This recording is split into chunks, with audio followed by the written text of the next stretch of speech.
It's John again from A is for Alcoholic. Today's conversation is with Sean Barry Parsons. I found him on TikTok.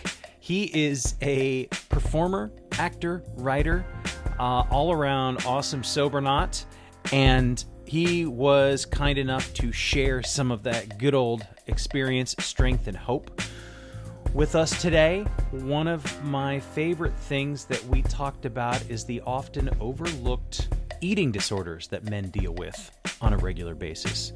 We talked anorexia, we talked sobriety, recovery, relapse, recovery, and having fun with sobriety, being creative, and not being afraid to express yourself.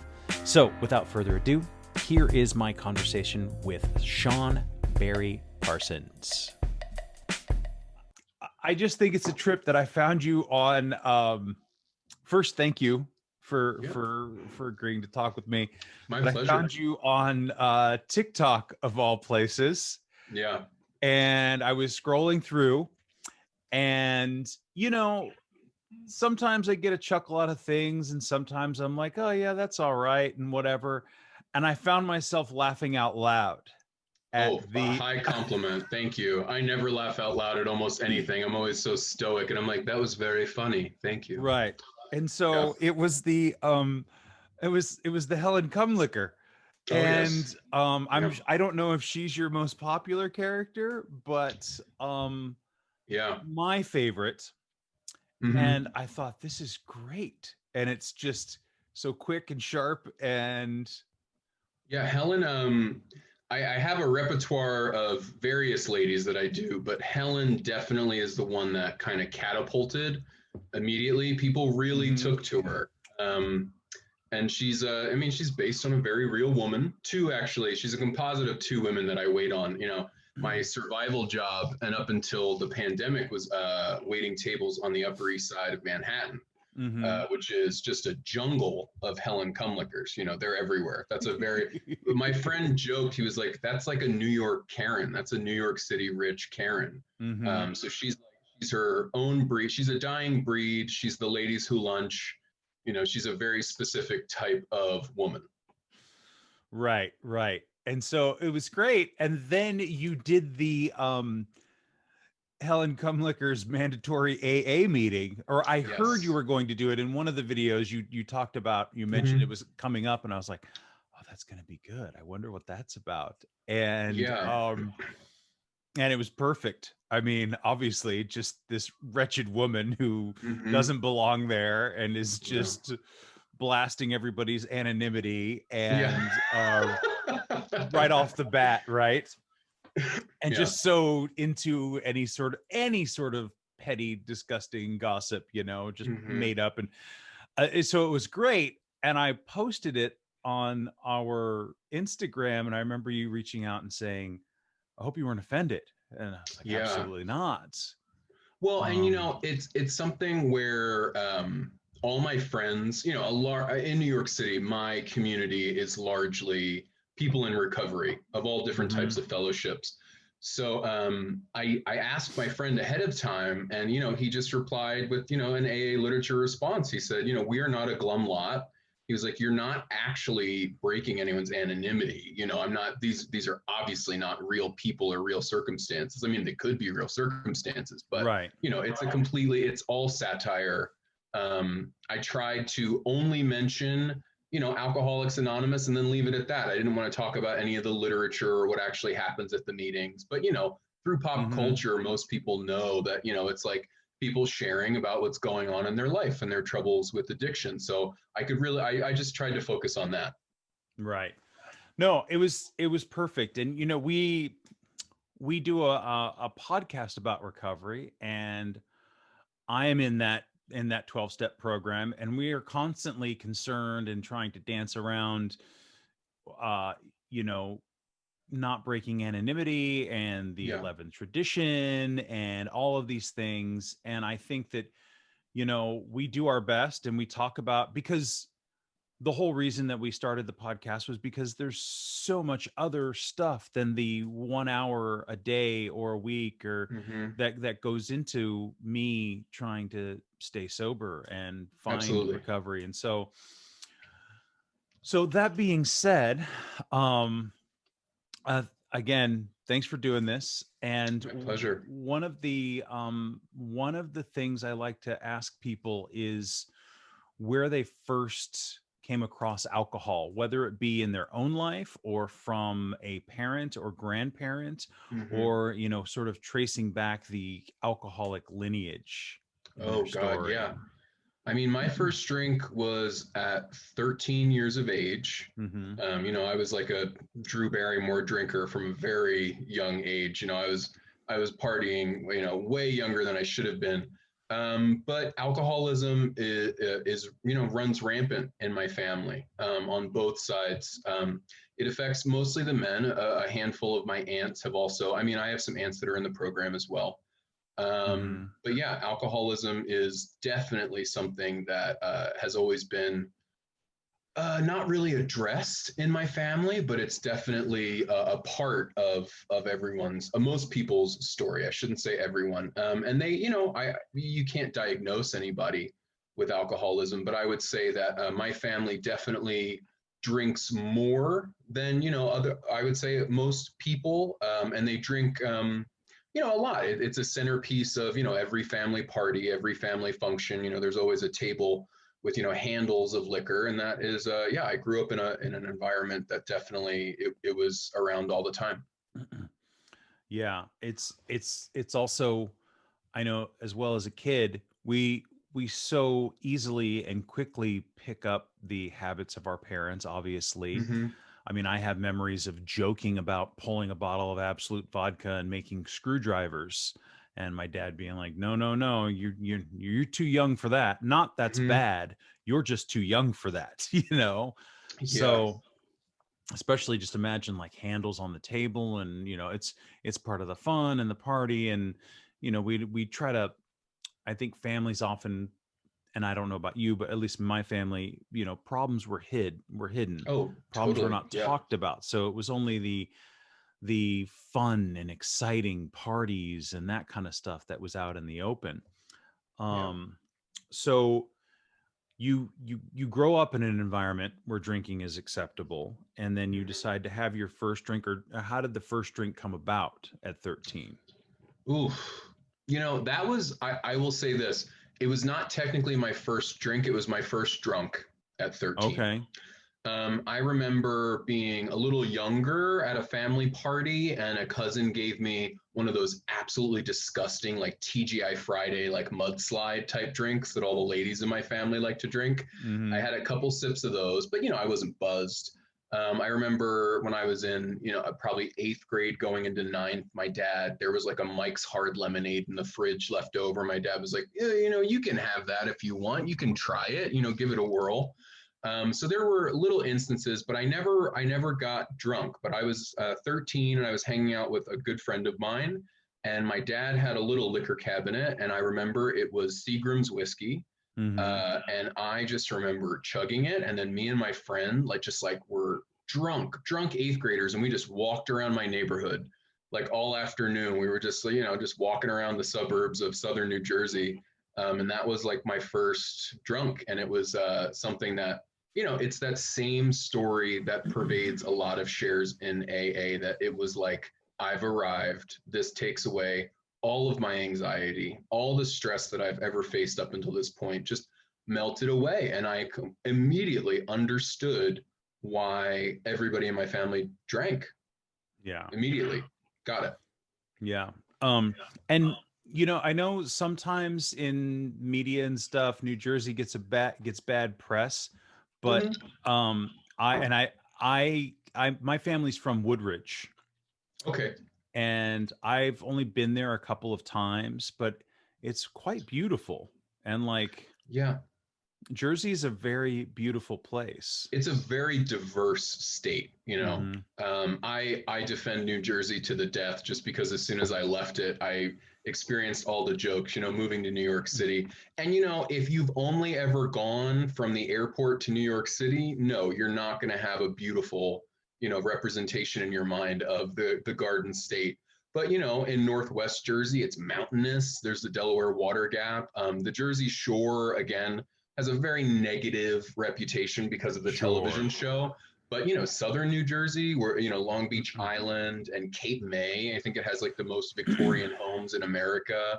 And then you have the Pine Barrens in South Jersey, near where I grew up, and it's just a gorgeous, huge pine forest. And it's there's like meadowlands, and yeah, New Jersey's great. And it gave us the light bulb and Meryl Streep, so everybody can just back up. Bruce Springsteen.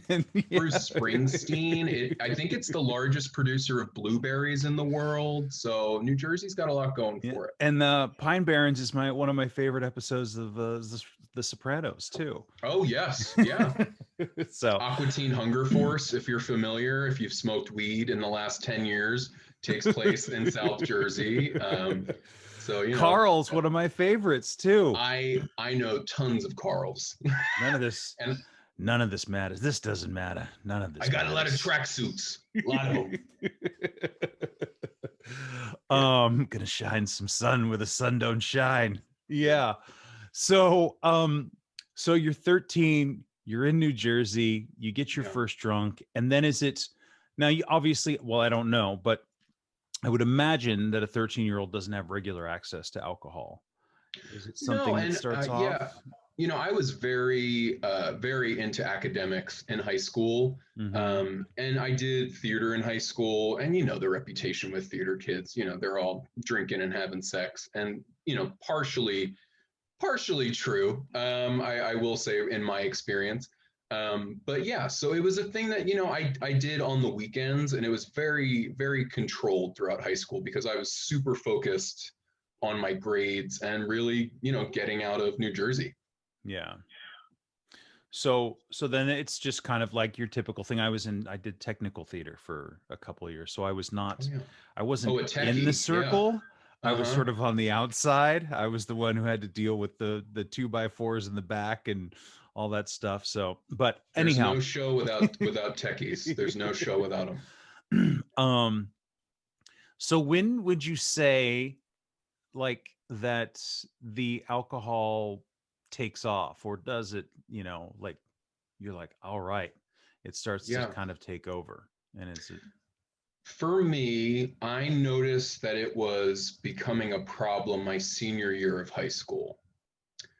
Which is fairly young, but it started to become something where I was hiding how much I was drinking. I was sneaking alcohol. I was trying to get it by any means necessary. My weekends pretty much revolved around it. And it started to get to a point where I was fall down drunk. And, for me, it was a combination of a lot of things. I'm very, I was coming to terms with the fact that I'm gay, which, is not an excuse, but it, it's a lot to deal with for a young person. At the time, everything is like, it's relative. So everything seems like a huge deal and life shattering. And that helped a lot. And also I had a really bad eating disorder at that time too, which I do talk about in meetings. I think sometimes it makes people a little uncomfortable, but for me, it's just another layer of shame and secrecy and privacy. And that really took off, and it was like a combination, like a dual addiction. And I've since read about the term drunkorexic, and that was absolutely where I was as an 18, 19-year-old man. They actually have a great MTV, the show MTV True Life? Remember that show? Vaguely, Yeah. They just did like a little documentary series about people like going through things or dealing with stuff. And there was an episode called I'm a Drunkorexic. And I remember it. And that's exactly where I was from like 18 to 22. It was just grappling with like a devastating eating disorder, and just like always circling around alcohol to deal with it. So when you talk about being drunkorexic, can you describe some of the behaviors on a daily basis? with Yeah, that? I mean, you basically it's like having a part-time job, honest to God. Like it's that level of stress and planning. You're constantly planning how much you can eat versus how much that you can drink so that you're like still able to function throughout the day. You plot, how much you can eat so that you can like maximize your drunk. And it also, the alcohol, because you're not eating and you're like at a dangerously low weight, it impacts you so much more. And I was an absolute mess. And that led to isolation. That was really, I would say, in college from like 19 to 20, that was when I really pulled back from any social drinking because I became embarrassed by my own behavior and how I acted. And I wanted to drink at a certain level, but I physically could not handle, my body could not handle the amount of alcohol that I wanted to consume. And instead of embarrassing myself or working on the problem, like my friends were clamoring and saying, you have a drinking problem. Like you have a problem with how much alcohol you consume and how quickly you do. I just retreated and I chose to drink on my own. And that's really when drinking at home at night and privately really took off. And, that is, isolation is just, it's what alcoholism wants. It's what your brain craves. Yeah. That's really, I'm just trying to think about in my own experience, when you talk about, I didn't start getting focused, and I was hyper focused on calorie counting, and not in any sort of anorexic way, but because Yeah. I was very overweight. I was, I don't know what I'm at right now, probably like 215 or something like that, but I was at like 280. And then even in sobriety, I just couldn't lose that. And then I started Yeah. counting calories, and that really helped me, right? So I had tons of, so it didn't seem like, oh, being in a calorie deficit every single day. But then it became this tedious, weird game where I'd be eating cucumbers all day so I could eat a pint of ice cream at night. Yeah. And so, and I didn't think about it because I'm a guy in his 40s and I'm overweight, so I'm trying to lose weight. So I kind of dismissed any of those um Yeah. eating disorders because I'm still kind of losing weight, and things seem to be going okay. And it was very easy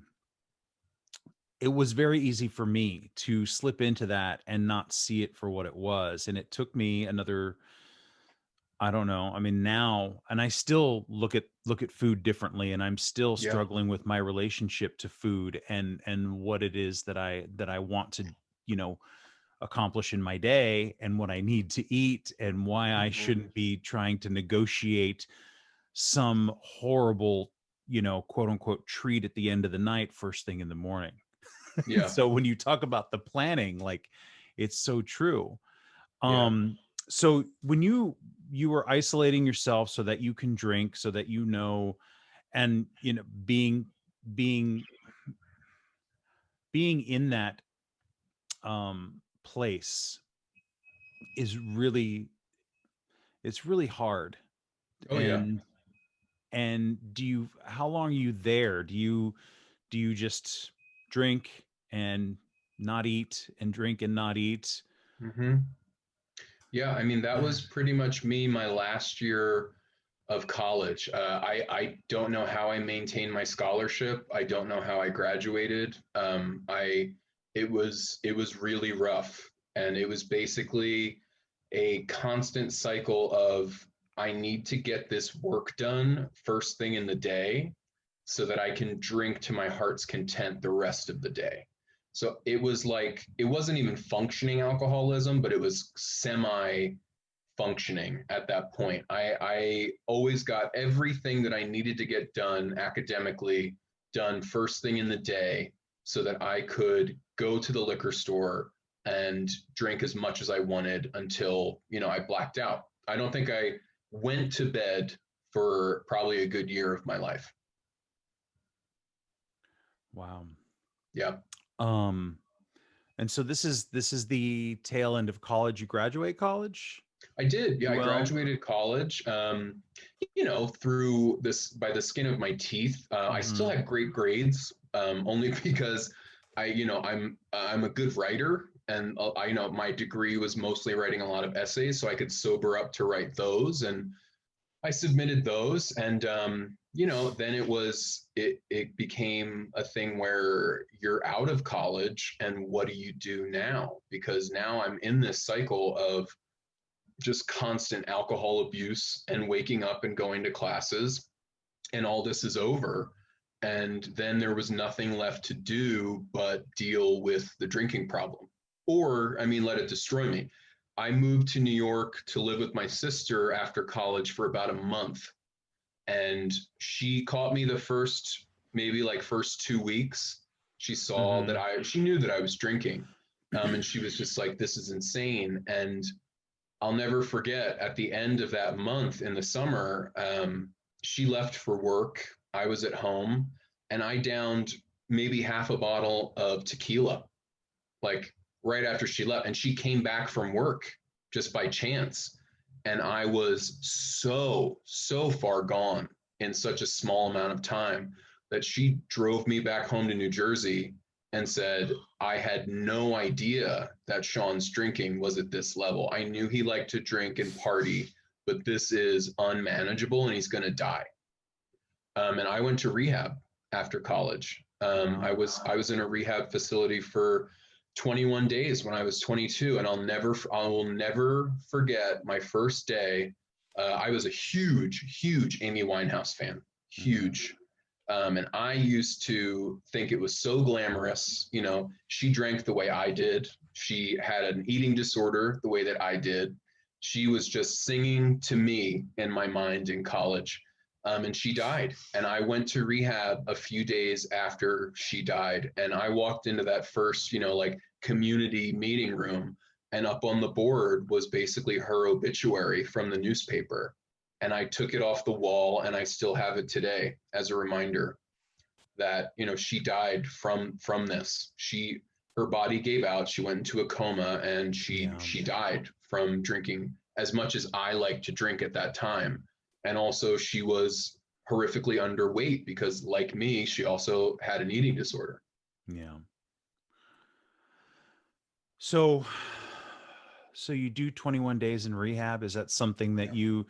did you fall right into it and say, like, grabbing that obituary off the wall and say, I have to do something? Or was it more kicking? Was it more screaming? Was it? No, I knew that I had an alcohol problem. hmm I knew that I was in this endless cycle of the way that I was drinking, and I wanted out. The problem was, to this day, in every facet of my life, have a hard time asking for help. And I didn't, in my mind and the way that I grew up, your drinking or drinking too much was just something that you get a handle on. It was never seen as an illness. It was never seen as an addiction problem. It was something where basically, man up and deal with it, or don't drink, or, it's something that you can conquer on your own if you're strong enough. And that was how I viewed it. And in my mind, it was just, I knew that I needed to stop drinking, but I didn't know even where to begin to hmm stop. So I was very willing to do it, but I was not willing for sobriety. I knew that I had to stop drinking, but I was not willing to be sober at 22 years old. I mean, I had a counselor ask me, do you think you can go the rest of your life sober? And I looked her straight in the face and I said, well, I'm not going to give up weed. I'm not giving up marijuana. Like that's ridiculous. I can give up drinking because, and I did it for other people, and that's the worst thing that you can do. I did it to reassure my parents, and I did it Yeah. to reassure my sister at that time Yeah. to prove, I can stop drinking. And everybody was cool because Sean, when he was high, was fine. Everybody liked Sean when he was high. It was only Sean when he was drunk that was like it was a problem. Like we're worried. Yeah. I hear this a lot, and I certainly have done the same exact thing. I quit for somebody else. Tried to quit for a relationship, or I got in trouble at work and Mm-hmm. took a month off and thought, okay, well, I got that problem handled. And it never really gets handled until it I gets handled. and about 2 weeks ago, I heard a gentleman in a meeting who had a very similar story to mine, and he said something to the effect of, "At that time, I couldn't quit for me because I didn't even like me. So why would I do something to help myself?" Mm, And he was like, he was doing it for a girlfriend at the time, and he just said, he's like, I would never do anything to benefit me because I didn't think I was worthy of living that like beautiful sober life. And I didn't like me, so why would I do something for me? And that's absolutely where I was as a 22-year-old young man. yeah. Just, and the the cycle of the shame and the guilt and the hangovers and everything and all the bad Oh behavior, God, and yes. then you perpetuate this self-loathing, and that the only thing that's, and then for me it was, the alcoholism in my head is like, well, you're a piece of shit and I'm the only one who's going to be here for you, so you might as well just have another drink because this is the only way you ever get to feel good, and this is all you Yeah. deserve. So I love that sort of that sentiment of having to learn to love yourself to be worthy of taking care of yourself. Yeah. Yeah. I um mean that's what it is. It's the other side of the coin is self-destruction. It's a slow suicide. yeah, It's terrible. And for and some people it's not even slow. And I have to come to that realization every day that with the amount that I like to drink when I drink, it could easily kill me. Easily. I could stop breathing, I could have an aneurysm, I could have a stroke. Alcohol is not a joke. It very slowly kills people over time more commonly, but there's a lot of people who think I'm just going to get drunk like I normally do, and that's it for them.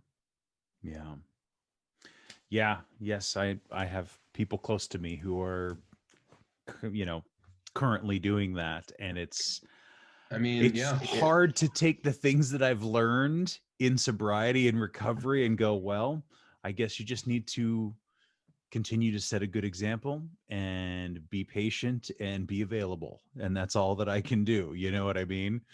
So, it um, is. It's very hard. It's you know, and I'll be honest with you. I have not a first time winner in AA. I have had relapses since I stopped drinking alcohol. It's not something that for me I was able to just put the plug in the jug and like put it away. I have right, had moments of weaknesses, and that's usually when I've strayed from a spiritual, program. When I've right. started isolating again, when I've gone away, and that little voice in the back of my head says, "Well, you could just get drunk today. Who cares?" And but logically, I don't think I've ever once had a polite one day of drinking. That's just not how I've ever. As soon as I have alcohol, my eyes go black like a shark, and I want all alcohol that is around me. Yep. Yeah. I often Um, joke that I don't drink like a lady unless that lady's Betty Ford. that's good. Rest in peace, former First Lady Betty Ford. um, do so you finish this rehab, you complete the 21 days, and are I did you the 21 days. renewed, refreshed? Yeah, I mean, I went to AA right after that, and I Mm-hmm. started going to the meetings while I was at home in New Jersey. I was staying with my parents at the time. Um, I will say I didn't get it. I probably wasn't ready to get it. And again, I was doing this just for other people to say, "Oh, I went to the meeting today. I'm sober." And I got probably close to 90 days, and then I start, people, places, and things. I started hanging out with people that I hung out with before, and all of my friends were overjoyed that I had stopped drinking. Everybody was so happy. Wow. They were all just like, "Sean, like, we're so proud of you. We were so worried of you, like, and we're so worried about you." And but for them, marijuana wasn't a big deal. So I just started smoking pot again. And I was on the marijuana maintenance program for years after that. But I didn't drink because I knew that I would implode if I drank again. I knew Mm-hmm. that in my heart. Okay, so at this point you've got it figured out. You're not going to drink. and Yeah. you're going to smoke weed, Yeah. and everything is fine. The marijuana maintenance program is, as you put it, which I've heard from lots of people, and like everything's cool, no problems, no, everything is I mean, copacetic. And yeah, I mean, things started getting better. I moved back to New York City. I got involved in improv and comedy and theater groups, but it everything was slowed down to the nth degree because I wanted to be high all day. You know, I mm, I often joke again that like my life for those 3.5 years was Groundhog's Day. It was the exact same thing every single day, except I didn't learn anything. At least Bill Murray learns things in Groundhog's Day. Like he learns French and how to play piano and stuff like that. I wasn't learning anything. I was right, existing. I was not living. right. It's funny, he doesn't drink or smoke in that movie at all. I mean, I guess there's the occasional beer or something, but God, I couldn't Yeah. imagine waking up like that and being an alcoholic or Oh, being a I drug used to I addict. used to, pack a bowl the night before so that I could reach over and have it ready in the morning, like as soon as Hmm. like it was a morning cigarette. Um, and it was yeah, I mean, terrible, terrible. Yeah. So was there a particular moment where you realized, if I want things to be better, I have to get the marijuana out of my What life? happened was I had alcohol again. Mm. I tried it alone.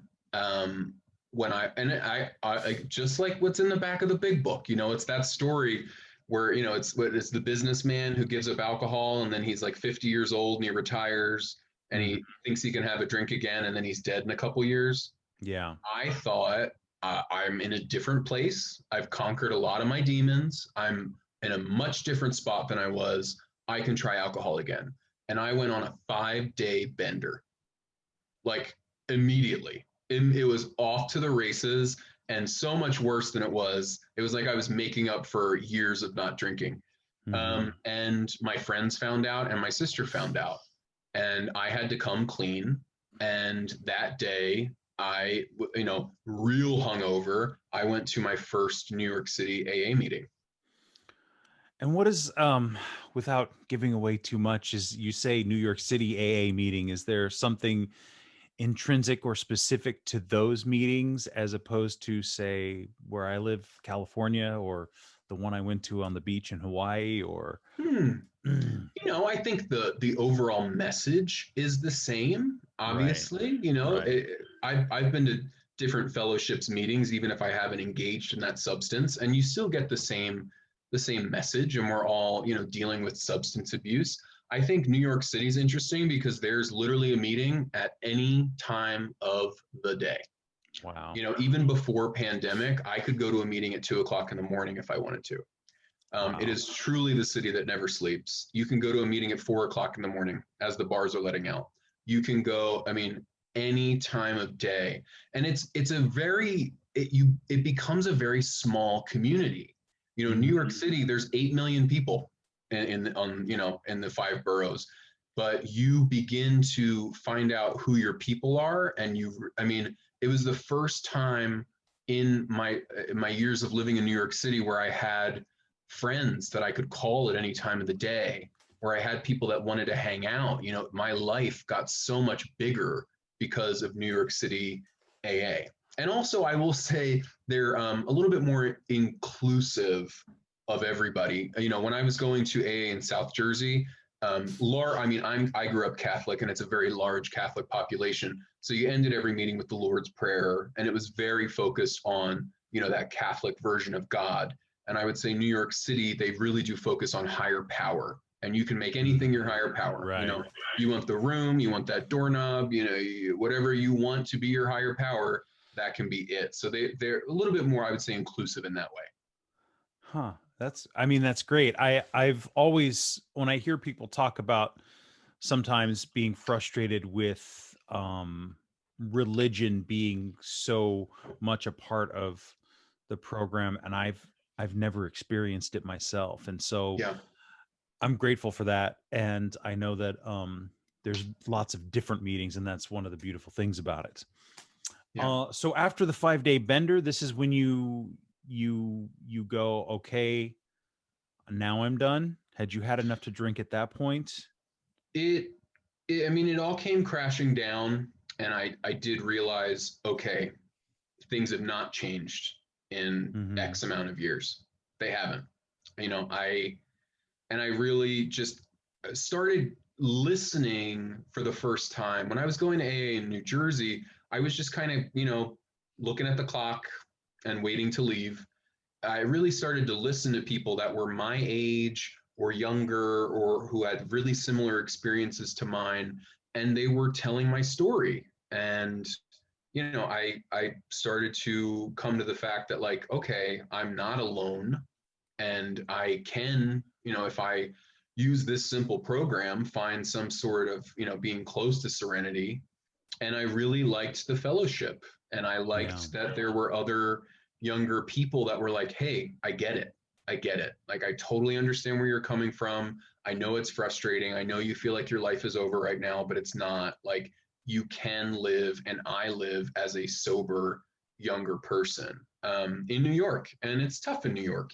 I mean, 100 feet from where I live, there, I can go buy alcohol if I wanted to. Mm-hmm. So it's and there's alcohol available 24/7 in New York City. So it's tough, but yeah, that was like my first realization that, like, okay, people are doing this. People are honest. They're living lives that I want.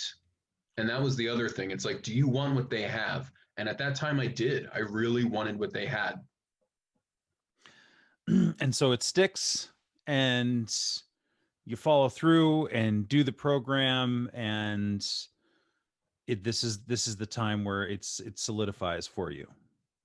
Yeah, I mean, I was sober for 3 years at that Mm-hmm. point. I mean, yeah, for about 3 years, and I, was working with a sponsor. Unfortunately, my sponsor relapsed, so that was a little bit of a setback.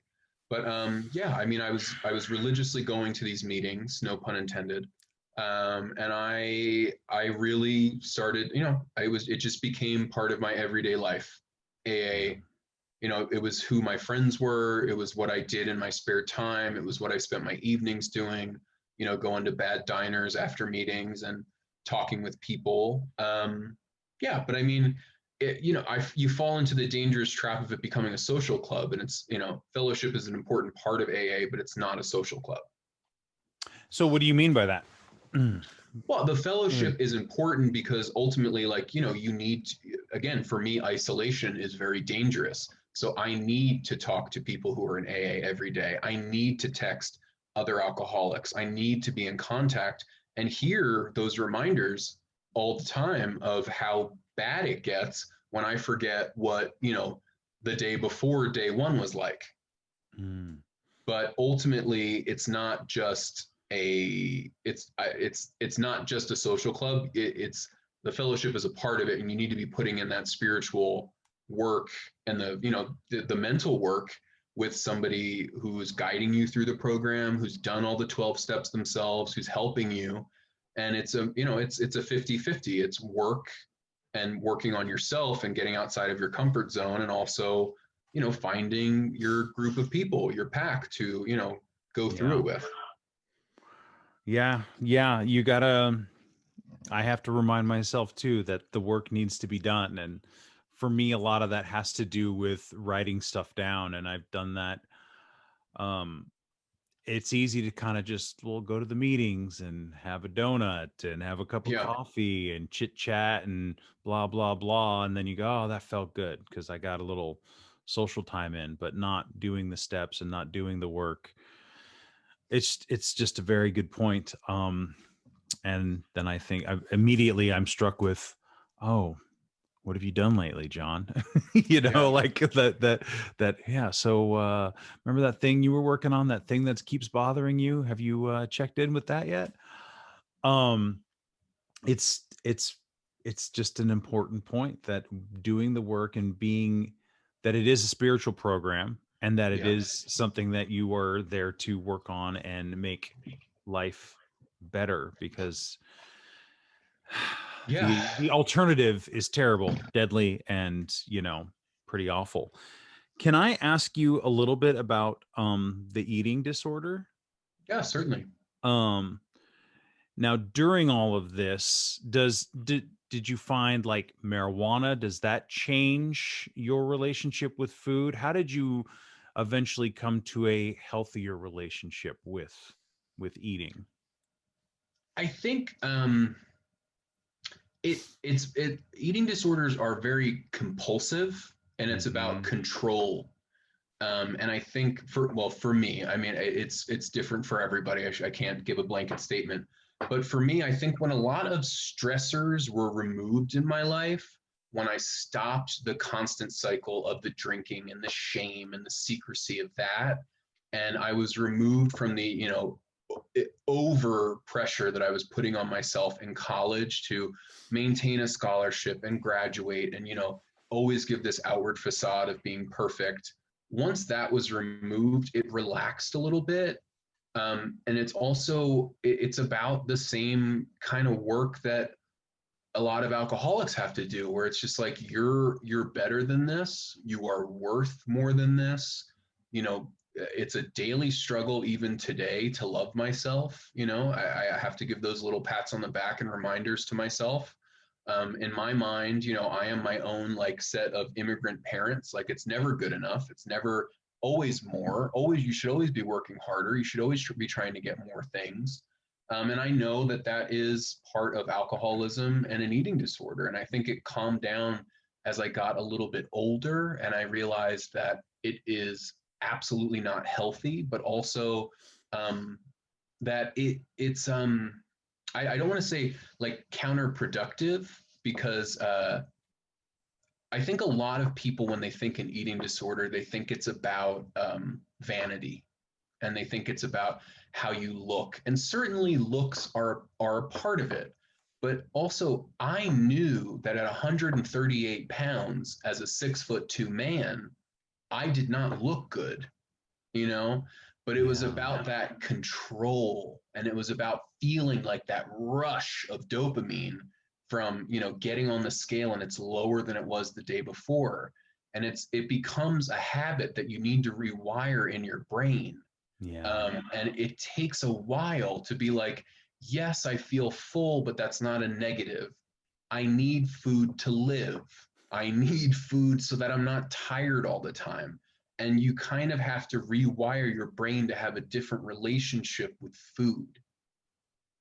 And Yeah. just like I have to do constantly with alcohol, and remind myself how deadly it is internally and mentally, even if the outward appearance seems fine. Right. Yeah. I If that just made any sense at it all. well it does, and I ask, and I'm extraordinarily curious, only because in my sobriety, sometimes I feel guilty talking about maybe me possibly having an eating disorder, because I've got extra 15 pounds here, and I've ran a half marathon, and I try to run almost every single day and do all these things, and just trying to understand my own relationship with food, because there was Yeah. a period where I remember there was a lot of deprivation to Mm-hmm. lose some of the weight. There were days where I was like, why am I so dizzy? I don't feel well. I just need to sit Yeah. down. I'm fine. I just need to drink some water and sit down. But I wasn't eating anything, or Mm-hmm. the weird. So mm, I guess, especially also as a man and thinking about Yeah. having an eating disorder, Uh-huh. it's seen as what, a sign of weakness, or it's Oh yeah. perceived There's as a yeah. it's a thing that women deal with and that we as Mm-hmm. men don't deal with. And so all of this other mental social stigma, and wanting to just have a better relationship with my food and the thing that I need, right? And my friend's dad puts it, he says, he talks about he's in AA, and he talks about going to like OA meetings, like Overeaters Anonymous, and he said, Yeah. imagine if you were an alcoholic, but you were required to have 3 shots of tequila every single day, and only three Exactly. shots. How do you Yeah. how do you function, right? Mm-hmm. Yeah, So I'll be honest, when I first started like qualifying and sharing in AA meetings, I didn't even talk about the eating disorder. because I felt such extreme shame and embarrassment because, like you said, I had those preconceived, toxically masculine notions of this is shameful. You're a man. You need to be tough. Like how dare you talk about something like this? I've been in meetings where people literally talked about things that are unimaginable, and they shame people, if they heard them, would just think like that is just the absolute dregs of society. And even after hearing those things, I was still ashamed to share that I had an eating disorder. But I got to tell you, the first time I did, people came up to me and said, I loved your share about drinking, but thank you so much for talking about having an eating disorder, because nobody wants to talk about it, especially men. And it's not, it's not an issue that just affects gay men, which a lot of people think. It is pervasive in the gay male community, I will say. Almost every gay male that I know in New York City has had some sort of time in their life when they've restricted the amount of food that they were eating to purposely lose weight. But it affects so many men, athletes, people that are, bodybuilders, men that are, trying to better themselves, or, they want to get the girl. It's this thing where, like, when we see it as like, good for you, you look great, you've lost so much weight. And those compliments, addiction is a hell of a drug. I mean, fame and, validation, that's a hell of a drug. Yes. Validation. Oh my God. Give me all the fucking Oh. validation. People telling me, Sean, you look great for the first time in my life. Oh, give me all of that. And, it's a thing where men just in our society just don't want to talk about the fact that they're like, I don't like my body and I want to lose weight, because that's a ladies issue, and that's horseshit. It's absolute fucking horseshit.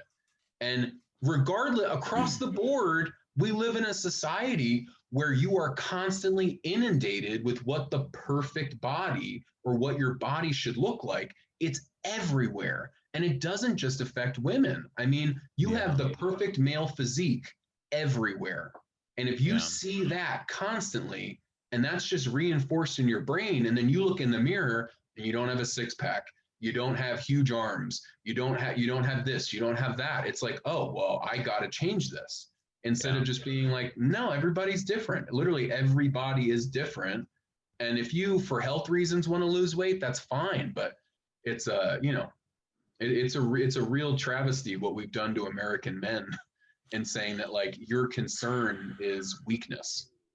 Yeah, absolutely. Because I don't feel weak. When I go out there and run 7 miles, I feel pretty powerful, right? It's just, okay, so I'm in my 40s, and it's going to take me a little bit longer, and it's going to be a little bit harder because just of my metabolism and all that kind of stuff. And so there's all these different things, and just not learning to love myself, right? Regardless of the 15 extra pounds. And there was quarantine and all the fear and anxiety that was going on. And so why not eat a little bit more and stay inside and don't go run out in there, because, and so on and on and on and on. And so it's something that, we talk about, my co-host and I talk about on the podcast a lot, because we both were big guys and we both lost a lot of weight. And so I really think it's important. And then as I get into athletics and running and stuff like that, and then you start to see it, like, go turn on ESPN. What do they talk about? Height, weight, weighing in, how much these guys weigh. I mean, nobody talks about men's bodies more than men on ESPN. So, and we shame men for not being perfect, and then we tell them not to talk about it. And I think it's something in society, and maybe through pop culture, that we just tell men, like, why do you care about it? At the same time, we say you should only care about how you look because this person looks that way. But also, it's like, who cares how you look? It's like, men, it's like, that honeymooners trope where, like, there's like a big burly man and he's got like this skinny petite wife, and we just reinforce that. It's like the king of, up until like the King of Queens, even still today, You have that thing where it's just like, yeah, you can just be like a big guy. Who cares? Who cares what you look like? And it's like, well, people do care what they look like, because though that's presented in pop culture, the other side of it is that you're just constantly inundated with the perfect male physique. Mixed messages. Yeah. Yeah, so you should care about it, but also, why do you care about it? So, and the thing that I hear is that it's important to share it, and it's important to be open about it, and it's important Yeah. to, um, I certainly think health and good diet is important as well, and being conscious of what I am eating. And one of my running routes is around a McDonald's, and there is no shortage of people going through the McDonald's. And like, I don't want to shame anybody for getting McDonald's, but I've just found that it's not something that jibes with my current lifestyle and the one that Yeah, I I want to mean, live for a long time, you know? yeah, you gotta make choices that, make you feel Hmm. good, but at the same time, you're human, and if you want to indulge a little bit here and there, why not? Yeah. Yeah. It's yeah. So, and just kind of getting back to the AA and the program and stuff like that and being sober. So this was the final time? This is when you are now, how long have you been sober? Well, my sobriety, it's been a wild ride. It's been Okay. something, just to be totally honest, full disclosure. I had a really nasty relapse in 2019. My father passed away super suddenly. And that's not the excuse at all. Right. It's something, I had been straying from meetings. I was putting personalities over principles. And that's why I also say it's not just a social club, because when you begin to have problems with the social club, it can take you away from the actual point of the program and the work. I'd Yeah. been straying from that for a few months, and I drank as soon as my dad died. It would happen in like 20 days. And I was at home in New Jersey, and my family deals with a lot of things through alcohol. And I just said, fuck it. And I started drinking. And that took me out for about 6 months until June of 2019. And then I got back for 8 months, had a little slip at the beginning of quarantine, and then I've been back in the program since. Well, I mean, one of my favorite things that I hear in my home group is the guy says, one of the old guys goes, "We don't care that you went out. We're just glad that you're back." You know. 100%. And I have so many friends that aren't necessarily dedicated to AA. They haven't really gone to the meetings, but people do reach out to me, because I don't go around constantly talking about my sobriety. But when you're out with people and they say, "Oh, why aren't you having a drink?" I just say, "Yeah, I don't drink." And a lot Hmm. of people have confided in me. And I always tell people, listen, even if you have a drink tonight, try to stay sober tomorrow. You know, just because it's so much better. It's better to have one day sober than to have no days sober for me. And I always stress that I will always come back to AA. I knock on wood that, and I try to take it one day at a time, truthfully, and embrace that motto, not just say it. That Hmm. every morning when I wake up, it starts over. The counter starts over in my mind, and I have to make it to the end of that day. Sometimes to the end of that hour, sometimes to the end of that minute, if need be. But Yeah. I always try to. I know in my heart that I am a better person and a better human being, and I show up for everyone in my life more. And everything in my life is more aligned when I'm sober. So regardless of what happens in my life, I will always come back to AA, because I haven't gotten maybe all those cash and prizes, but my life is so much bigger and better and more beautiful and serene because of sobriety. And I like sober Sean much, much, much more than drinking Sean. Amen to that, man. I it's was a pleasure running into you on the internet, and I'm so grateful that we got to sit here and talk for a little bit, Yeah. and share your truth, as they say, and talk about some things that a lot of folks don't usually talk about, and just especially the eating disorder and just the compulsion and the control and Mm-hmm. all of the madness that goes on in our heads over the shit Oh that we yeah. do. And it's good to hear it from somebody else. And I do I want to ask you a little bit more about your what am I trying to say? Your comedy, your performance, the Mm-hmm. stuff that you do there in New York, and what else? Because it's not. I mean, like I said, I follow you on TikTok and now on Instagram because um, you crack me up. But what else do you do in that vein? Yeah, I mean, I've done theater. I've done Mm-hmm. Broadway and off-Broadway theater. I've technically been doing it for close to 20 years now. And I got a little bored with theater, mostly because I was doing other people's work, and I don't mean that in a negative way. You know, technically, even if you're on Broadway, you're doing somebody else's work. But I just thought I want to take a swing at writing and performing my own material. Mm-hmm. So I broke away and I started doing stand-up comedy, and that went really well. It worked out great. I won a comedy festival. I got some residencies at clubs, and then I wanted to take a swing at sketch comedy.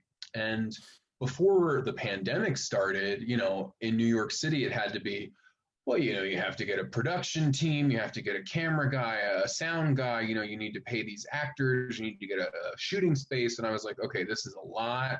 I don't really know what the fuck I'm doing. I can write the material, but I don't really know any of the other technological side of this. And then the city shut down. So theater stopped, stand-up comedy stopped, and I had all this time on my hands. And I was doing Instagram characters, on my stories, and my friends would eventually were just like, you should really check out TikTok. And in my mind, TikTok was just like 12-year-olds doing like choreographed dances. Right. That because that's all that I had seen on like Facebook or Instagram when people would share stuff from TikTok. It was just like teenagers dancing. And I was like, I don't know what the fuck that is. That's not for me. Mm-hmm. And then my friends started sharing like comedy videos, and they were like, I really think there's an audience for these different characters that you have to just do short form. And I, honest to God, just started doing it out of my bedroom in Brooklyn, by myself. All of my characters are either on the phone, yelling at somebody off screen, or looking directly in the camera to do like their own show. And that's really just out of necessity. I didn't have anybody else to film with. So I had to come up with like these little game points where like, okay, well, they can be on the phone, and then the joke will be the answer, and the guest can fill in, the viewer can fill in what the question was. Mm-hmm. Or they can realize that I'm screaming at my husband who doesn't give a fuck about my life, and he's not even responding to me off screen, and that can be part of a joke. And then Helen came along, and I just thought, I have this character, and I think it'd be funny if she just started doing reviews.